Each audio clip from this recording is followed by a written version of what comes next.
Hi, it's Daphne. Welcome back to my channel. In today's video, I'm going to be taking you through all the books I read in June. The first book I read was Love and Other Disasters. I've talked about this book a bit on my channel already. This is a queer romance between Delilah and London. London is a non-binary character. This is the first book I've read with a non-binary character. I ended up giving this book 5 stars. This is about our two heroes. They are on a cooking competition show, and Delilah is this bubbly woman. She recently got divorced, so she's feeling a little down on her luck, and is taking a chance on this competition show. She quit her job to, pursue this dream to win the show and win the prize money so she can do something else with her life that she loves. And then London, they are just a naturally good cook. Their friends set them up on this competition show, and when they see Delilah for the first time, they're just like, oh my god, who is this? London has kind of this grumpy, it's definitely like a grumpy sunshine story. London is like the grumpy person in this scenario, but they are just such a simp for Delilah, and I just really enjoyed it. It was such a good time. The cooking competition is fun, like the behind the scenes of a show.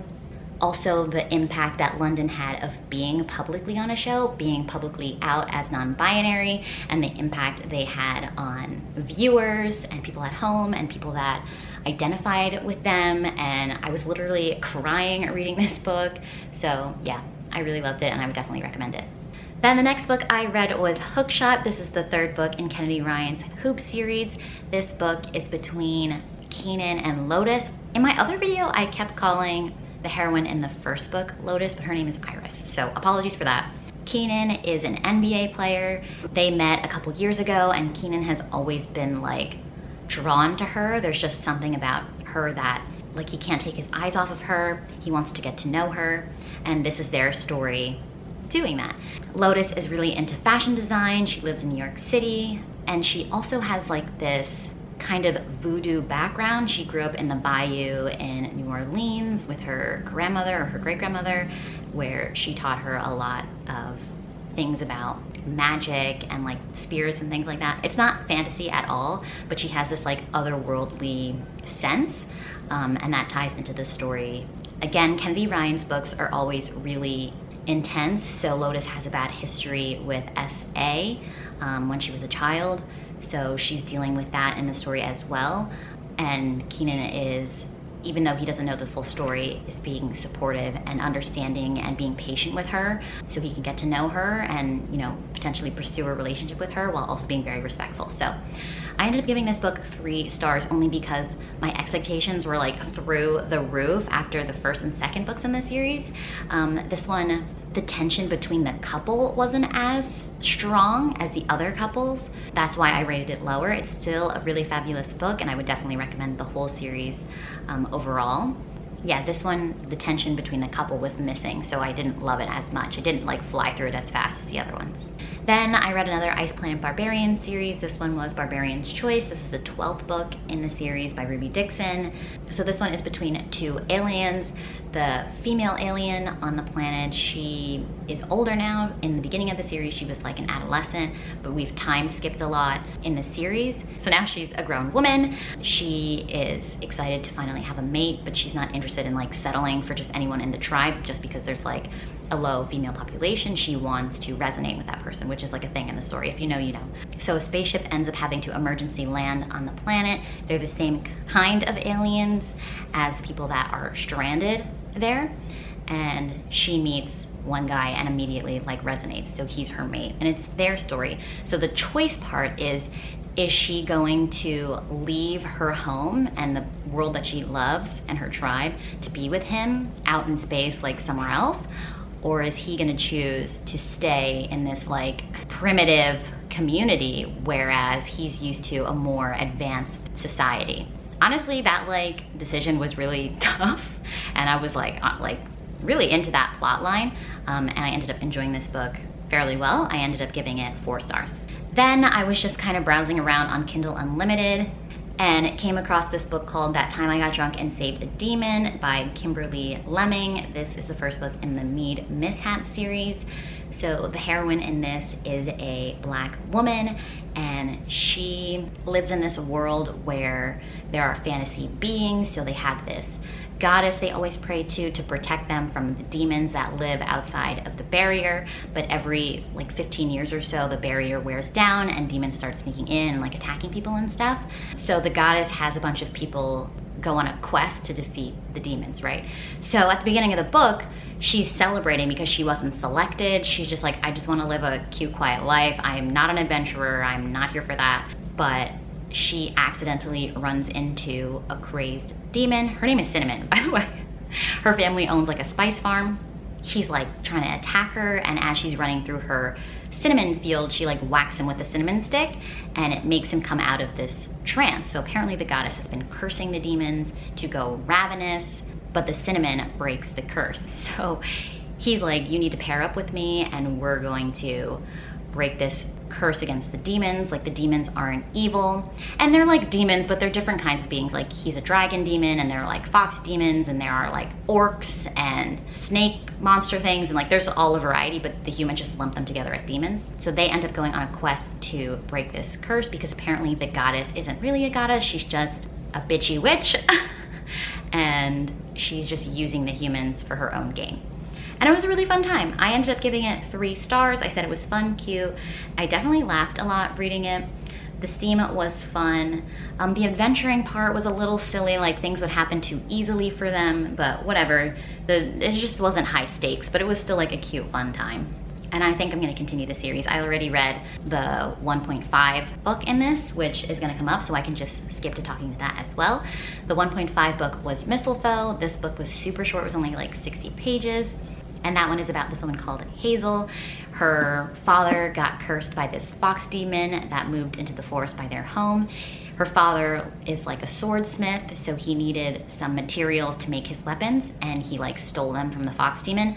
So the fox demon was mad and ended up cursing their family. So pretty much the curse is that their weapons that they're trying to sell like can talk, and they're just very rude and crass and like sassy to the customers. So for example, like a dagger will like tell off a customer being like, oh, you're ugly, you can't get any ass, let me see your boobies, or I don't know, they're just like really crass, and it was just so funny. It had me laughing out loud.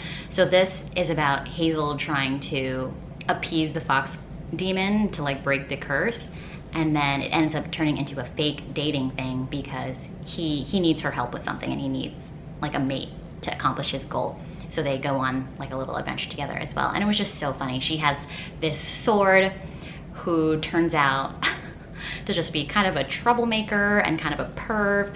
Yeah, it was just hilarious. I ended up giving that 3 stars as well, but like just a light, fluffy, fun, fantasy, steamy time. I also read Book Lovers this month. I ended up giving this book 4 stars. It's obviously very popular. Emily Henry has kind of a reputation with putting out these amazing romance books. I loved her first 2 adult romance books, Beach Read and People We Meet on Vacation. I will say this title is finally one that actually suits the book more than the other ones. The other ones are kind of like, what beach? You didn't really meet any new people, you know? But this one actually makes sense. So this is between Nora and Charlie. Nora is a literary agent and Charlie is an editor.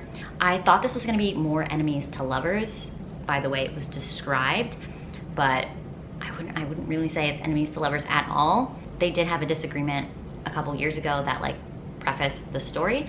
So Nora, one of her writers, she pitched the book to Charlie to edit, and he was like, nah, I'm not interested in this at all. You find out because it took place in Sunshine Falls, and Charlie is from Sunshine Falls, and it doesn't represent the town that well. Nora and her sister end up going to Sunshine Falls to kind of reconnect because Nora and her sister have kind of been feeling out of sync with each other. So the story is a lot about Nora and her sister. Definitely go into this book with the expectations that the romance is going to be kind of secondary to Nora's own path with her sister. I knew that going in because I heard a lot of reviews about it. Some people were disappointed because it wasn't really as romantic as they had hoped. But the romance is really fun still. Charlie and Nora's connection is just on fire. I loved it so much. The only thing I will say is, for whatever reason, I didn't feel like I connected super deeply with the characters. I enjoyed my time with the characters, but I didn't feel like lost in the story as much as I wanted to. I felt like I was always reading a book. Also, the writing style on this is very different. It's very rom-com-y, like rom-com to the extreme. And the banter in between the characters is like a lot, so sometimes you don't know if they're being jokey or if they're being literal. But yeah, for the most part, I really enjoyed it. I read it in like 2 or 3 days, and I would definitely recommend it. Then I finally finished The Crown of Gilded Bones. If you've been watching my channel, you may know that I've been doing a reread of this series, rereading the first book and the second book, so I could finally read this third book for the first time. And damn, that was such a waste of time. This book was work to read. Like, I had to force myself to read this at times. And the romance payoff is like not worth it enough. There are so many other romance books that are more fun, steamier, have better plot development, have better emotional impact than this series. There's just like a lot of nonsense going on in this book. It's way too freaking long. It just needs to be like pared down a lot. And the author just needs to work on like her plotting. It's just so frustrating because you can't, as the reader, you can't trust like any facts that the author presents you, because she'll just be like, oh, never mind, that's not that, it's this. Oh, that means that, but I changed my mind and it actually means this. And it's just like, it's just infuriating. It's like, it's not grounded in anything, you know? Not that it needs to be grounded in reality, but it needs to be grounded in something that I can trust as the reader. Otherwise, it just feels like nonsense whimsy, you know? It feels like, I said this in my vlog, but it feels like you're playing a game with a kid and you're like play fighting, and if you win, the kid will be like, oh wait, I'm not actually dead, like I have this super shield, and you're like, okay, and then you defeat them again, they're like, oh, but I have extra lives, and you're like, oh, you know, like they just keep changing things to suit their needs, and it just gave that kind of energy.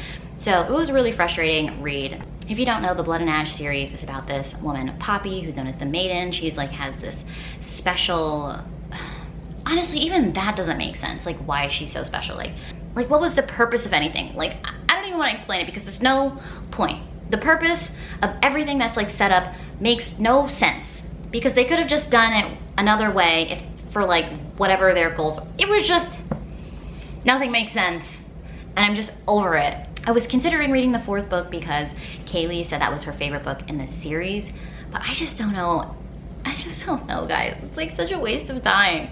It's so stupid. I skimmed the last 50 pages because I was like, all right, I know where this is going. Like, let me just kind of like catch like 5 words per page to make sure. And I'm just like not interested anymore. It just, I can't trust anything that's laid as fact in this book, and I'm just fucking over it. I don't want to waste time reading books that I'm not enjoying. I don't want to waste time reading books that I have to force myself to read that give me no value. So, I don't even, that's enough. And then the last book I read in June was Sacrifice by Katie Roberts. This is like a vampire book in the Bloodline Vampire series. This is an erotic reverse harem book. Going into it, I did not know it was reverse harem, so I was like excited to get to know the hero and to see his relationship grow with our heroine. So this is like Mina and the vampire guy, and then they started adding these other vampire guys in, which was fine, but then you lost the chance to get to know him better, and you just don't dive deep into each particular character, and it's just like kind of ridiculous. Like, if you're in the mood for just pure like erotic content, like sure, you can give it a try. But I read another Katie Roberts book with The Dragon Bride, and I really enjoyed that, and I thought the plot was much better, so my expectations were higher for this, and yeah, it just did not hit for me. It was just really ridiculous. Like, for a specific example, spoilery, but not really that spoilery, there are 3 vampire guys, and they just all, like, at first they don't, the 2 other guys don't like her, but then all of a sudden they just like drastically switch and are like, oh yeah, I want to be with her too. And then there's this kind of curse going on. They think she's more powerful than she realizes. So they're like, oh, to break this curse and to release her power, like, we have to make her, oh, so hard in order to break this curse. And you're like, what? In what reality? Based on what? You're like, to be specific, the curse traps this man, like the first vampire, in the manor. And they're like, oh, the only way to break it is to have a more powerful being in the manor. And they think she's the more powerful being, and she doesn't She hasn't like unlocked that part of herself. So they're like, to unlock it, we need to make her oh so hard. This is gonna be a team effort. I'm like, that is so stupid. So yeah, I ended up giving it 2 stars. It really wasn't as fun as I wanted it to be. I honestly forced myself to finish it just so I could say I finished it. So that was disappointing.